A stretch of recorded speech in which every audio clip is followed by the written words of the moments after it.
Hi friends, welcome back to my channel mommy and twinny vlogs.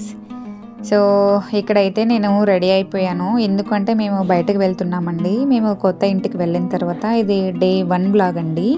ఇంకా కొద్దిగా కొన్ని తెచ్చుకునేవి ఉన్నాయి, గ్రాసరీస్ ఇవన్నీ. సో అందుకు బయటకైతే వెళ్తున్నాము. ఇంకా ఇదిగోండి, మేమైతే బజాజ్ షోరూమ్కి అయితే వెళ్ళాము టీవీ తీసుకుందామని చెప్పేసి. బజాజ్ కార్డు ఉందన్నమాట, ఏమన్నా తక్కువ పడుతుందేమో అని చెప్పేసి ఇంకా బజాజ్ షోరూమ్కి అయితే మేము వెళ్ళాము. టీవీస్ చూడండి, ఫస్ట్ చూడగానే ఏం టీవీ సెలెక్ట్ చేసుకోవాలో అర్థం కాలేదు. ఇంకా ఆ తర్వాత ఇక్కడ మేము ఒక టీవీ అయితే సెలెక్ట్ చేసుకున్నాము. కొంచెం పిక్చర్ క్వాలిటీ బాగుందన్నమాట ఆ టీవీ. సో అందుకు దాని గురించి ఇక్కడ మా హస్బెండ్ అయితే మాట్లాడుతున్నారు. ఇక్కడ చూపిస్తున్నాను చూడండి, అన్నిటికంటే ఈ టీవీ పిక్చర్ క్వాలిటీ అంటే చాలా బాగుంది. ఇదే హై మోడల్ అంట, ఇంకా అంతకు మించి అయితే ఉండదంట. 2.5 lakhs ఎంతో ఉంది అని చెప్పారు టీవీ.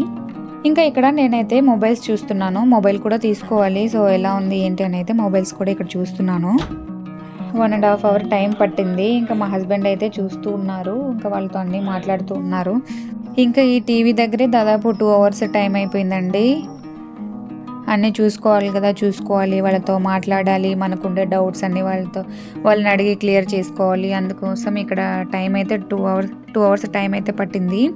పిల్లలైతే అస్సలు ఉండట్లేదు, బాగా అల్లరి చేస్తున్నారు, అటు ఇటు పరిగెత్తుతూ ఉన్నారు. ఎక్కడ జారి పడతారో అని చెప్పేసి భయం వేస్తుంది. చూడండి, అట్లా పరిగెత్తుతూనే ఉంది, వెళ్ళినప్పటి నుంచి పరిగెత్తుతూనే ఉంది, అస్సలు చెప్పినా వినట్లేదు. ఇంక ఇక్కడ పడుకొని ఫోన్ చూసి చూడండి, ఇక్కడ పడుకొని ఫోన్ చూస్తుంది చూడండి. ఇంకా అది మేడంకి బెడ్ అంట, అందుకే అక్కడ పడుకొని ఫోన్ చూస్తుంది. ఇంకా ఇంటికి అయితే వచ్చేసామండి. టీవీ అయితే తీసుకున్నాము, శాంసంగ్ మోడల్ తీసుకున్నాము. పిక్చర్ క్వాలిటీ అయితే చాలా బాగా అనిపించింది. ఇంకా టీవీ అయితే తీసుకొని ఇంటికైతే వచ్చేసాము. చూపిస్తాను పదండి మీకు కూడా. సో ఇదిగోండి, ఇంకా ఈ టీవీ అయితే తీసేసుకున్నాము. వాళ్ళు రేపు వచ్చి అన్బాక్సింగ్ చేస్తామన్నారు. ఇంకా ఇక్కడ రైస్ అయితే అవుతూ ఉంది. ఇంకా ఇక్కడ నైట్ డిన్నర్ అయితే చేస్తున్నాము. చికెన్ ఫ్రై అయితే తీసుకొని వచ్చారు మా హస్బెండ్. దాదాపు 3 weeks అయిపోయింది నాన్ వెజ్ తినక. అసలు ఎప్పుడూ టైం కుదరలేదనమాట. తెచ్చుకుందాము అంటే ఏదో ఒక పని మీద తను బయటకు వెళ్ళటము అట్లా. ఇంకా దాదాపు 3 weeks అయిపోయింది నాన్ వెజ్ తినక. సో అందుకోసం ఇవాళ అయితే తీసుకొని వచ్చారు.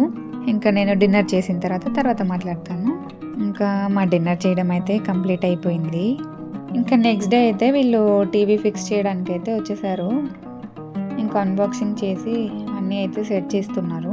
ఇక్కడ మాకు వాల్కి యాక్చువల్గా అది సైజ్ అనేది సెట్ అవ్వలేదండి ఫిక్స్ చేయడానికి. అందుకోసము సపరేట్గా స్టాండ్ అయితే తీసుకున్నాము. ఆ స్టాండ్ అనేది ఫిక్స్ చేసుకుంటే మనము ఎలా కావాలంటే అలా రొటేట్ చేసుకోవచ్చు అంట టీవీని. ఇక్కడ ఇన్స్టాల్ అయితే చేసేస్తున్నారు టీవీని. ఇక్కడ చూడండి, పాప గోడ మీద రాసుకుంటుంది పెన్నుతోటి. టీవీ మెయిన్లీ అంత ఇమ్మీడియట్గా తీసుకోవడానికి రీజన్ ఏంటి అంటే మను అండి. వాడు బాగా విసిగిస్తున్నాడు. టీవీ లేకపోవటం వల్ల వాడికి బాగా బోర్ కొడుతుంది. అలాగే ఇంకా కొత్త ఇంటికి షిఫ్ట్ అయ్యాం కాబట్టి వాడు ఇది మన ఇల్లు కాదు, వెళ్ళిపోదాం, ఇక్కడ వద్దు, నాకు నచ్చలేదు అని చెప్పేసి వాడు గోల చేస్తున్నాడు. అందుకే వెళ్ళి ఫాస్ట్గా టీవీ అయితే తెచ్చేసుకున్నాము. సెట్ అవ్వడానికి కొద్దిగా టైం పడుతుంది కదా. ఇంకా టీవీ ఫిక్స్ చేసిన వెంటనే ఇక్కడ మనుకి ఇష్టమైన సాంగ్ అయితే ప్లే చేసాము. మీకు అందరికీ తెలిసి ఉంటుంది కదా, మను ఫేవరెట్ అని చెప్పేసి ఈ సాంగ్. ఇంకా తర్వాత ఇంకా బాగా ట్రెండ్ అవుతున్న సాంగ్ మన మహేష్ బాబు సాంగ్ వచ్చేసి గుంటూరు కారం నుంచి ఇక్కడ ఈ సాంగ్ అయితే ప్లే చేసాము. ఇంకా ఆ టీవీకి పెట్టుకున్న స్టాండ్ వల్ల యూజ్ ఏంటి అంటే మనము టీవీని 360 degrees మనము ఎలా కావాలంటే అలా రొటేట్ చేసుకోవచ్చు అనమాట. సో ఇక్కడ వీడియోలో చూపిస్తున్నాను కదా, సో వీడియోలో చూపించుకున్న విధంగా మనం ఎలా కావాలంటే అలా రొటేట్ చేసుకోవచ్చు. అదొక ప్లస్ పాయింట్ అనమాట స్టాండ్ పెట్టుకోవడం వల్ల. యాక్చువల్గా మేము వాల్కి సెట్ చేసుకుందామని అనుకున్నాము, బట్ ఏమంటే మాకు అక్కడ మెజర్మెంట్స్ అనేది సరిగ్గా సరిపోలేదన్నమాట. సో అందుకోసము స్టాండ్ అయితే పెట్టుకున్నాము. సో దానివల్ల బెనిఫిటే కదా అని చెప్పేసి ఇంకేం ఆలోచించకుండా స్టాండ్ అయితే ఫిక్స్ చేసేసుకున్నాం అనమాట. సో ఈ వీడియో ఎలా అనిపించిందో మీరు తప్పకుండా కామెంట్ సెక్షన్లో కామెంట్ చేయండి. వీడియో నచ్చినట్లయితే లైక్ చేయండి. Thanks for watching this video.